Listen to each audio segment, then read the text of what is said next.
Ketaatan hukum pada hakikatnya adalah kesetiaan yang dimiliki seseorang sebagai subjek hukum terhadap peraturan hukum yang diwujudkan dalam bentuk perilaku yang nyata. Ketaatan sendiri dapat dibedakan dalam 3 jenis, mengutip H. C. Kelman 1966 dan L. Pospisil 1971 dalam buku Profesor Dr. Ahmad Ali, SH, menguak teori hukum legal teori dan teori peradilan judicial prudence, termasuk interpretasi undang-undang legis prudence. 1. Ketaatan yang bersifat compliance, yaitu jika seseorang menaati suatu aturan hanya karena takut karena sanksi kelemahan. Ketaatan jenis ini karena membutuhkan pengawasan yang terus-menerus. Ketaatan yang bersifat identification, yaitu jika seseorang menaati suatu peraturan hanya karena takut hubungan baiknya dengan pihak lain menjadi rusak. 3. Ketaatan yang bersifat internasional, yaitu jika seseorang menaati suatu aturan benar-benar karena merasa bahwa aturan itu sesuai dengan nilai-nilai intrinsik yang Jika diurai tentang alasan-alasan mengapa masyarakat tidak menaati hukum atau mentaati hukum, ini adalah terjadi karena keragaman kultur dalam masyarakat. Mengapa orang mentaati hukum? Konsep hermeneutika menjawabnya bahwa tidak lain karena hukum secara esensial bersifat religius atau alami, dan karena itu tak disangkal membangkitkan keadilan. Kewajiban moral masyarakat untuk mentaati hukum. Kewajiban tersebut meskipun memaksa, namun dalam penerapan atau prakteknya, kewajiban tersebut merupakan tidak absolut.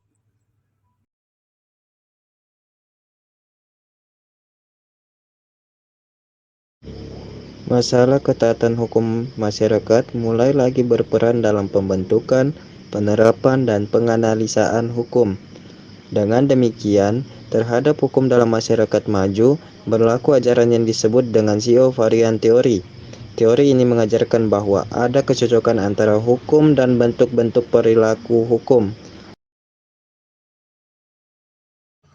Adapun faktor-faktor yang dapat mempengaruhi hukum itu berfungsi dalam masyarakat yaitu A. Kaidah hukum. Dalam teori ilmu hukum dapat dibedakan 3 macam hal yang mengenai berlakunya hukum sebagai kaidah. Hal itu diungkapkan sebagai berikut. Pertama, kaidah hukum berlaku secara yuridis apabila penentuannya didasarkan pada kaidah yang lebih tinggi tingkatannya atau terbentuk atas dasar yang telah ditetapkan. Kedua, kaidah hukum berlaku secara sosiologis apabila kaidah tersebut efektif, artinya kaidah dimaksud dapat dipaksakan berlakunya oleh penguasa walaupun tidak diterima oleh warga masyarakat atau teori kekuasaan, atau kaidah itu berlaku karena adanya pengakuan dari masyarakat. Ketiga, kaidah hukum berlaku secara filosofis, yaitu sesuai dengan cita hukum sebagai nilai positif yang tertinggi. B. Penegak hukum. Dalam hal ini akan dilihat apakah para penegak hukum sudah betul-betul melaksanakan tugas dan kewajibannya dengan baik, sehingga dengan demikian hukum akan berlaku secara efektif. Dalam melaksanakan tugas dan kewajibannya, para penegak hukum tentu saja harus berpedoman pada peraturan tertulis yang dapat berupa peraturan perundang-undangan, peraturan pemerintah dalam aturan-aturan lainnya yang sifatnya mengatur, sehingga masyarakat mau atau tidak mau, suka atau tidak suka harus patuh pada aturan-aturan yang dijalankan oleh para penegak hukum. C. Masyarakat. Dalam masyarakat maju, orang yang taat pada hukum karena memang jiwanya sadar bahwa mereka membutuhkan hukum dan hukum itu bertujuan baik untuk mengatur masyarakat secara baik, benar, dan adil.